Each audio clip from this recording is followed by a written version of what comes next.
Kita lanjutkan manajemen logistik untuk pertemuan kelima ya, yang akan dibahas terutama mengenai supply chain management, rantai supply yang termanajemen, yaitu pada bab 4. Kalau di buku bisa dibaca pada bab 4. Jadi keterpaduan dalam kegiatan sejak dari supplier sampai konsumen, sesuai yang sudah pernah saya terangkan juga, itu dari supplier mengirimkan bahan mentah atau raw material atau berarti inbound logistik ke industri. Setelah sampai di industri, tentu aja raw material ini diolah menjadi finished good, menjadi barang jadi. Setelah jadi barang jadi, juga akan disalurkan atau outbound logistik melalui distributor dulu atau grosir, lalu ke retailer, lalu juga ke toko, baru ke konsumen. Atau kadang-kadang ada juga yang langsung ke konsumen. Tentu tidak jauh berbeda dengan shipping. Pada shipping juga harus ada inbound logistik dulu. Tapi inbound logistiknya kalau dari shipping dari shipper. Kalau pada shipping dari shipper, yaitu merupakan barang yang akan dikirimkan ke konsignee. Inbound logistik ke pelabuhan. Sesudah sampai di pelabuhan, tentu aja akan ditangani pengapalannya ke atas kapal. Dan kalau sudah di atas kapal, oleh kapal akan dilaksanakan proses produksi jasa angkutan. Itu sejak dari pelabuhan muat sampai ke pelabuhan tujuan. Dan kalau sudah sampai dengan pelabuhan tujuan, juga akan diserahkan kepada konsignee atau outbound logistik kepada konsignee-nya. Ya. Jadi semuanya juga melalui logistik biasa ataupun logistik melalui transportasi laut, itu merupakan rantai supply. Di mana rantai supply ini tentu aja terdiri dari beberapa jaringan perusahaan. Dan kalau sudah dikatakan supply chain management, tentu harus berkoordinasi untuk menciptakan dan mengantarkan suatu produk kepada tangan pemakai akhir. Perusahaan-perusahaan tersebut termasuk supplier, pabrik, distributor, penyalur, toko, dan perusahaan jasa logistik lainnya. Itu kalau melalui logistik biasa. Tapi kalau melalui shipping, ya juga melalui shipper, lalu EMKL atau JBT kelas C untuk mengirimkan sampai ke pelabuhan muat. Lalu tentu dikapalkan, berarti kapal selanjutnya yang akan mengirimkan ke pelabuhan tujuan. Sudah sampai di pelabuhan tujuan, ya biasanya langsung kepada konsignee untuk diurus proses mengeluarkan muatan dari pelabuhan oleh konsignee. Tapi belum tentu barang itu untuk konsignee-nya. Siapa tahu konsignee yang merupakan pedagang besar, atau merupakan grosir, atau merupakan retailer. Berarti akan disampaikan lagi kepada yang akhir, yaitu konsumennya. Ya. Kalau dalam supply chain management, maka yang terkait urusan perusahaan-perusahaan tadi itu terkoordinir oleh satu koordinator.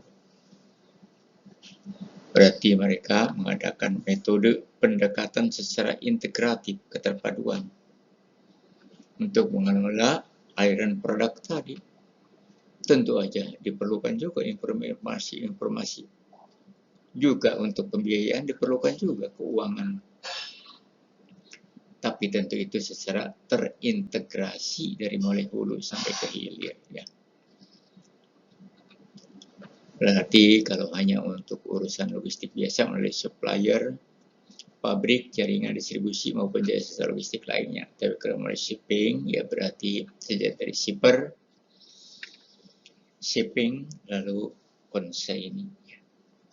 Jadi berarti prinsip SCM ini transparansi, ya, harus betul-betul jujur, serba terbuka, serba informasi, supaya betul-betul lancar apa yang dilaksanakan untuk penyampaian sejak dari penjual sampai kepada pembeli atau sejak dari shipper sampai kepada konsaini. Dan juga harus berkolaborasi. Kalau memang merupakan supply chain management, harus berkolaborasi.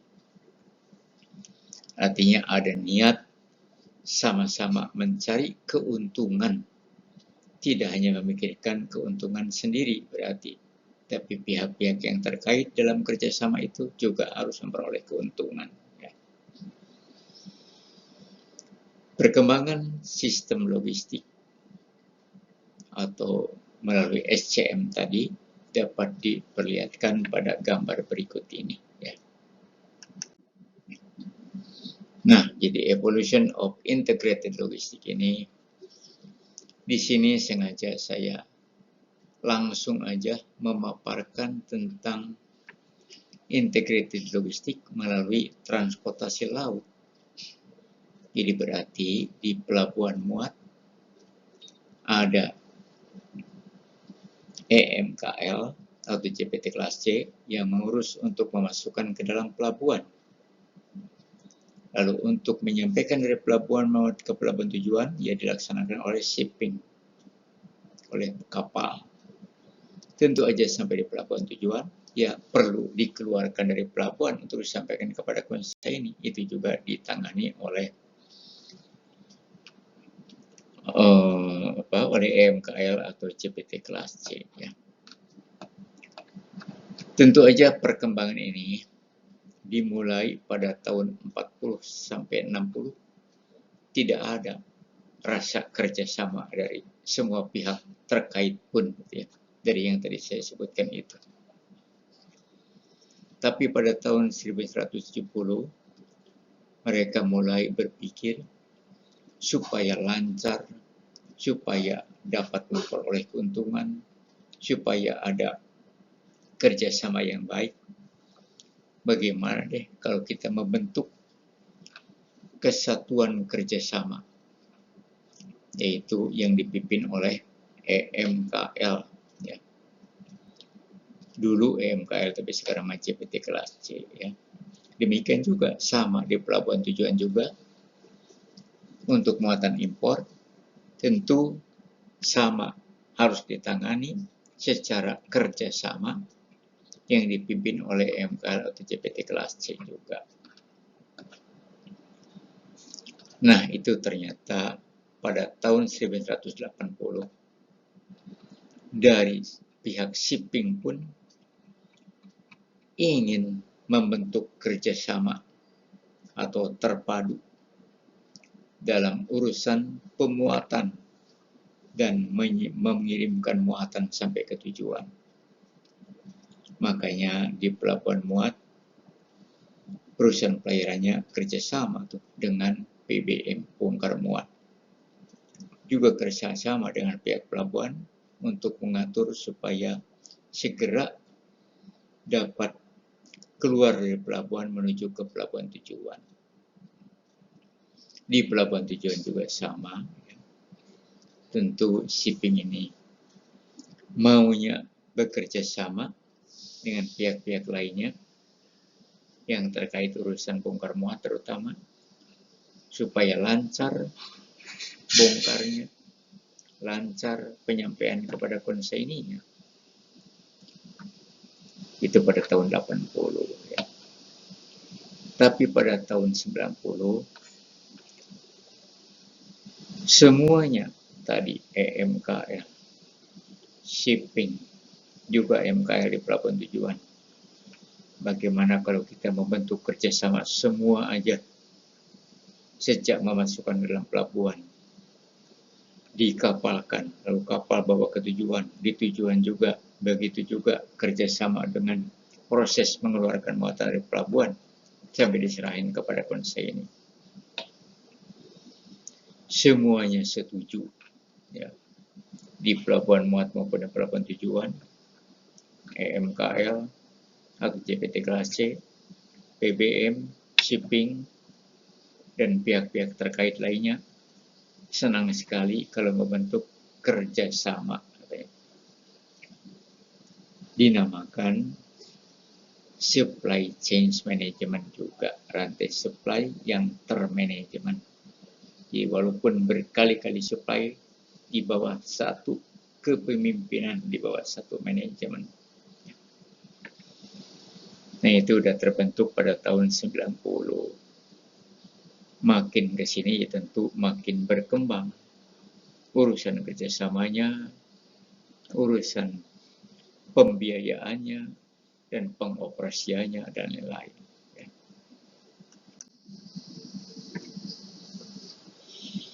Jadi menurut Bloomberg tahun 2002, beliau yang mendefinisikan tentang logistik terpadu itu atau integrated logistik itu. Yaitu suatu proses katanya dalam mengantisipasi apa yang dibutuhkan, apa yang diinginkan oleh pelanggan. Maka diperlukan untuk mengadakan modal, managerial, ya bahan baku, ya tenaga kerjanya, ya people-nya, ya teknologinya, dan juga informasi-informasi yang dibutuhkan oleh pelanggan juga itu perlu diolah secara optimal. Ya. Demikian juga barangnya tentunya dilayani dalam penanganan jaringan tersebut secara penuh agar pelanggan, customer juga ya selalu akan minta untuk dikirimkan barangnya secara tepat waktu, tepat tempat, dan lain-lain. Dalam penyaluran produk mungkin saja suatu ketika kehabisan produk. Ini untuk produk di darat ya, untuk logistik di darat. Misalnya setiap kali ada yang pesan 100 buah. Tiba-tiba gara-gara banyak yang minta beli, mintanya sekarang 120 bukan 100 buah. Si produsen, waduh Pak, katanya nggak ada barang itu kalau 120. Tentu aja kalau dalam keadaan seperti itu akan mengecewakan pelanggan, berarti butuh 120 kok adanya hanya 100. Oleh karena itu maka menjadi pelajaran bahwa untuk ke depan perlu menyediakan lebih dari yang reguler dipesan. Jadi kalau biasanya pesan 100, adakanlah 130 misalnya.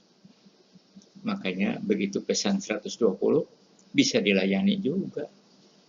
Berarti tidak mengecewakan kepada pelanggan ya. Nah, jadi sesuai urutan perkembangan logistik tadi, tahun 70, tahun 80, logistik terpadu dalam hal pemasaran, keuangan, keahlian atau SDM untuk inbound dan outbound logistik ya. Sehingga menjadi lancar, menjadi efisien biayanya, menjadi sama-sama memperoleh keuntungan.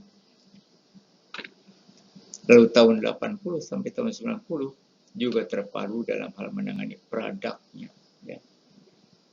Yaitu yang tadi saya bilang, kalau pada bidang angkutan melalui transportasi laut, berarti yang memproduk itu adalah shipping, tapi memproduksi jasa angkutan, memproduksi barang, bukan memproduksi barang. Jadi mulai tahun 90 juga terpadu dalam penanganan inbound logistik, produksinya, dan outbound logistik. Jadi semua sejak dari inbound logistik, produksi sampai outbound logistik itu terpadu ya.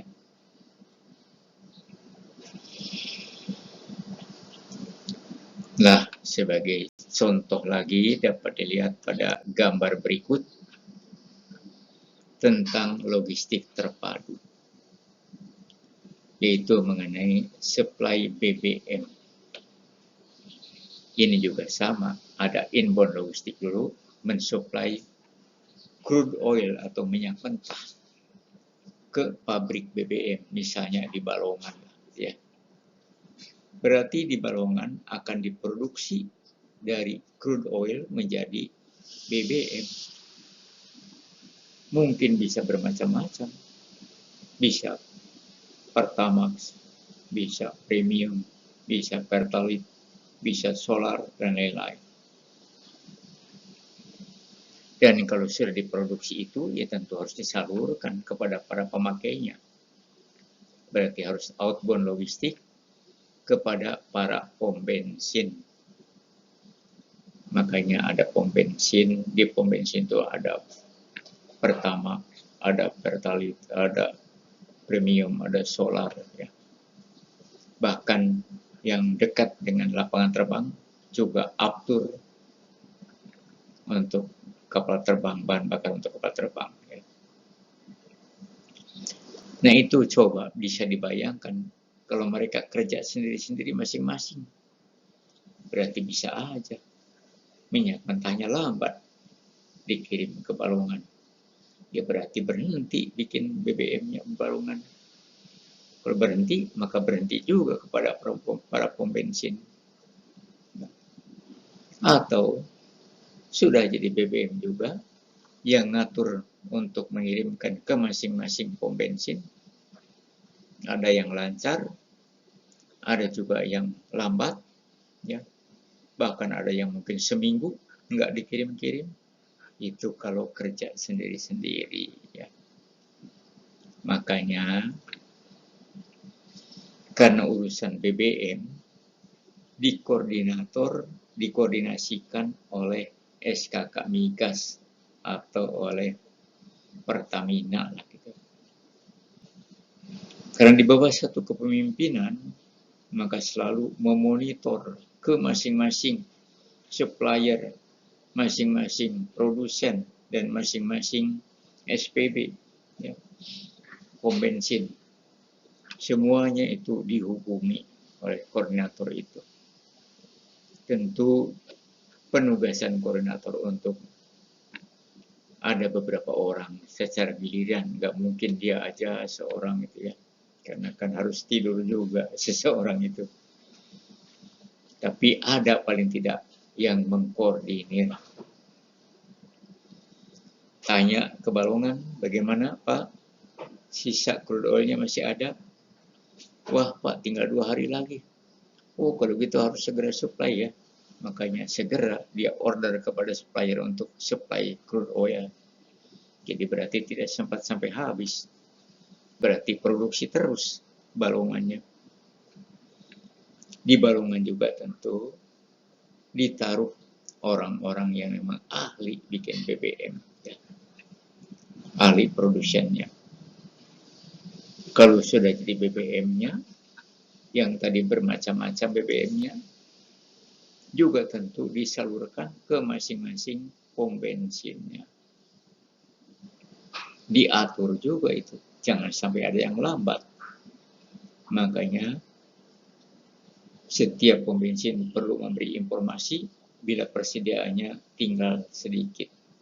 Dan segera tentu order kepada Balongan untuk ngirim ke situ. Ya. Ini selalu ada koordinasi. Pengirimannya ya ada yang pakai pipa. Kalau yang jarak dekatnya pakai pipa aja. Karena bikin pipa kan tidak terlalu mahal kalau jarak dekat aja. Tapi kalau yang agak jauh, ya dikirimkan oleh truk-truk bensin.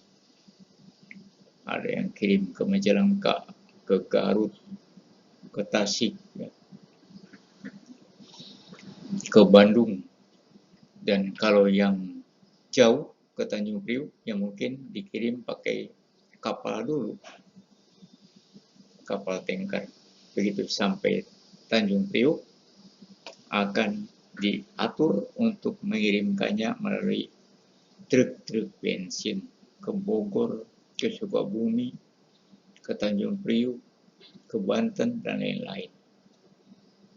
berkat diatur oleh koordinator, maka berarti tidak ada yang lambat, tidak sampai berhenti bikin BBM, tidak sampai berhenti mensuplai crude oil-nya, ya. Selalu lancar aja, walaupun melalui beberapa perusahaan. Kan beberapa perusahaan kan, crude oil ya perusahaan supplier minyak mentah, balongan ya produsen, pom-pom bensin ya masing-masing pengusaha SPB, ya. Tapi walaupun beberapa perusahaan dikoordinasikan oleh SKK Migas sehingga lancar aja, hampir tidak kedengaran ada pom bensin yang lambat menyediakan BBM-nya sehingga mengeluh masyarakat di sekitar itu. Hampir tidak kedengaran begitu karena selalu terkoordinir dan selalu disuplai sebelum habis. Ya.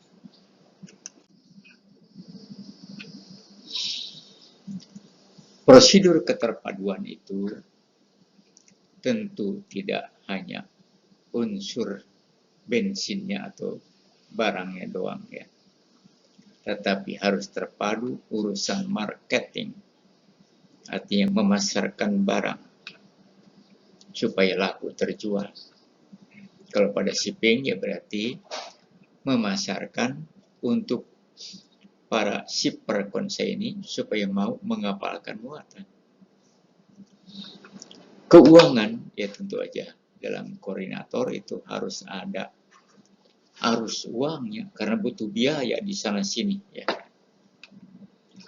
Produksi atau operasi apalagi kalau itu memang betul-betul harus bekerja sama untuk yang membutuhkan maupun untuk yang mensuplai raw material ataupun mensuplai muatannya. Juga tentu diperlukan keahlian teknik dan ke-SDM-an yang mengelola. Paling tidak ada sekian puluh orang yang kerjasama, gitu ya.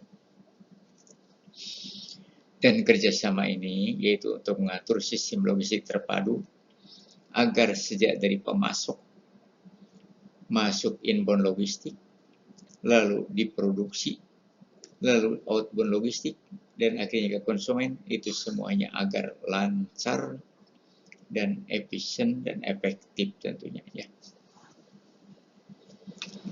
Aktivitas utama dalam logistik terutama transportasi, ya tadi juga sudah dikemukakan bahwa transportasi itu merupakan unsur utama dalam logistik.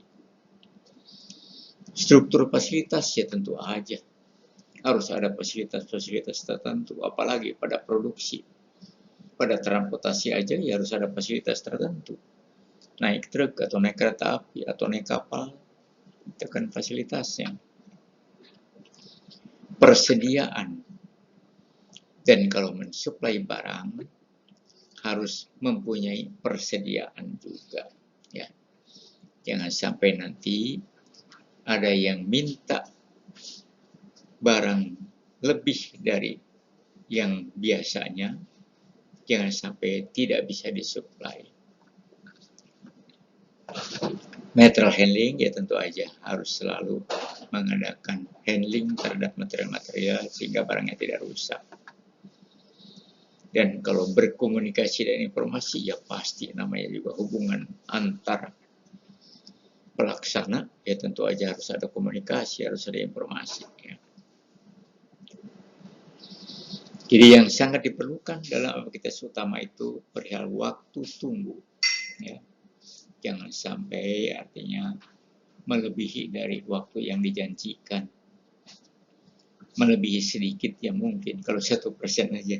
Jadi kalau sampai jangan melebihi waktu sampai 20%, ya itu namanya bukan lambat lagi itu, ya.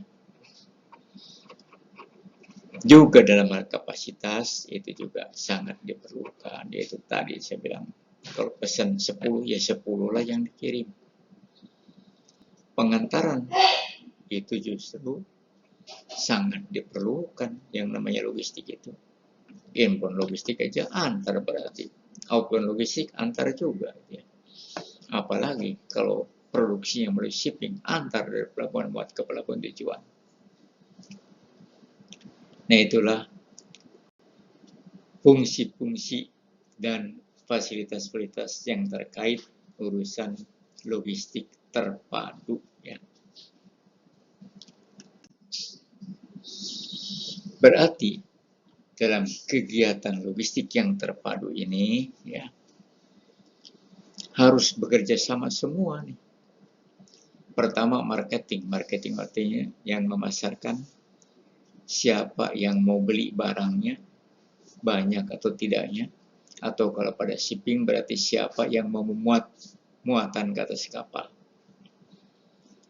Tentu berdasarkan info dari marketing itu, ya pusat produksi operasi ya harus segera bersiap untuk memproduksi barangnya sesuai yang diminta berapa buah tadi. Berarti sama, shipping juga harus bersedia memproduksi jasa angkutan sejak dari pelabuhan buat ke pelabuhan tujuan. Karena berdasarkan marketing tadi sudah ada muatan-muatan yang akan dimuat atas kapal. Tentu aja perlu ada sistem purchasing juga ya. Artinya pengadaan atau pembelian ya jelas. Barang dikirim ke konsaini juga ya dibeli oleh konsaini. Demikian juga dari penjual kepada pembeli ada yang membelinya juga berarti. Dan semua kegiatan itu pasti terkait urusan transportation management, manajemen transportasi. Karena tadi saya sudah katakan bahwa unsur transportasi dalam logistik itu adalah yang paling utama.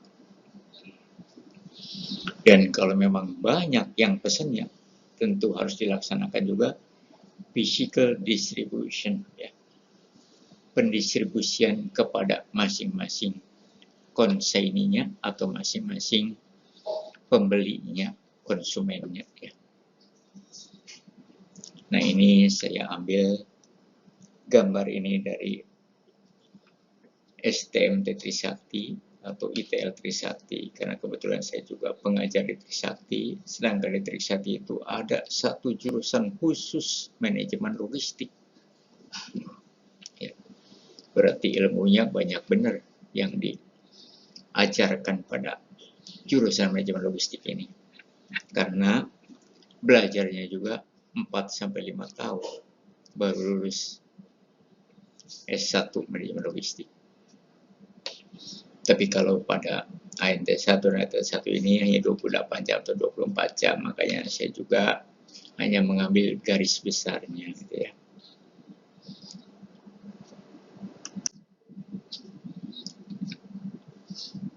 Tentu aja jaringannya dapat digambarkan sebagai berikut ini. Untuk supaya apa yang diminta oleh marketing itu dapat dipenuhi.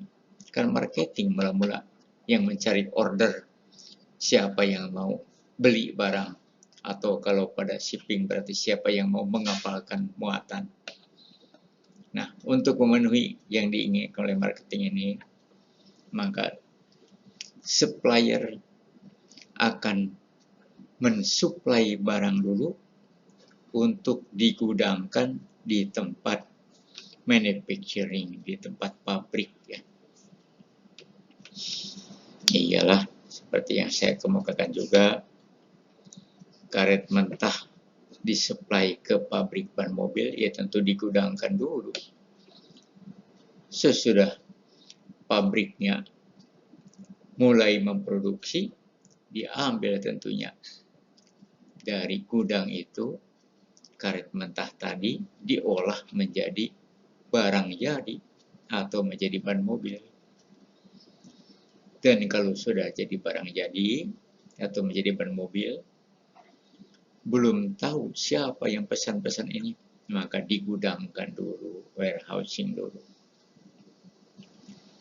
Setelah dapat informasi dari bagian marketing bahwa Pak, si Anu pesan 10, si B pesan 5, si C pesan 2, maka baru tuh dari warehousing diatur untuk dikirimkan ke masing-masing pembelinya atau konsumennya ya. Nah, itulah kurang lebih aliran dari logistik yang terpadu. Tentu aja dalam keterpaduan ini terkait urusan material management. Dalam hal inbound logistik kan dibutuhkan material, yaitu tadi bahan mentah atau karet mentah tadi. Dan sesudah jadi barang jadi, maka akan dilaksanakan material management outbound logistiknya, yaitu untuk mengatur, menyampaikan kepada masing-masing yang telah dipasarkan kepada si A, si B, si C, sesuai informasi dari pemasaran bahwa kepada si A berapa buah, si B berapa buah, dan seterusnya ya. Berarti dalam hal ini juga sama ya. Selalu yang namanya kegiatan itu pasti ada arus bolak-balik. Sebagai contoh aja begini. Si B minta barang dikirim kepada si A. Berarti itu informasi baru minta dari B ke A. Lalu sekarang A kirim barang ke B yang diminta tadi. Berarti material yang dikirim dari A ke B.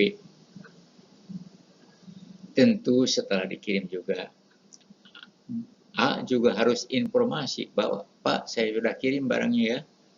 Tadi jam sekian datang di tempat Bapak kurang lebih jam sekian gitu. Nah, setelah dikirim ke B, tentu secara finansial, secara keuangan, B itu akan bayar tentunya kepada A seharga barang yang telah disuplainya kepada B tadi gitu ya.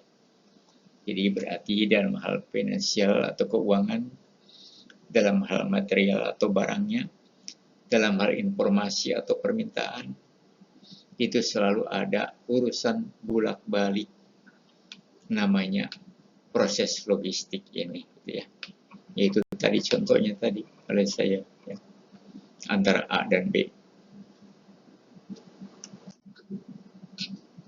Nah, selesai rupanya untuk pertemuan kelima ini. Ya, sesuai yang pernah saya kemukakan juga, biasa sesudah itu ada soal latihan, dan tentu Anda perlu kerjakan soal latihan ini agar dapat dinilai positif oleh BP3IP-nya. Dinilainya juga secara otomatis karena sudah ada jawabannya di BP3IP. Ya. Jadi kalau dari 5 ini bisa jawab 3 aja berarti 60. Bisa jawab 4 berarti 80. Oke deh. Saya udah informasikan kalau itu tidak perlu lagi. Maka untuk pertemuan kelima ini saya akhiri. Wassalamualaikum warahmatullahi wabarakatuh.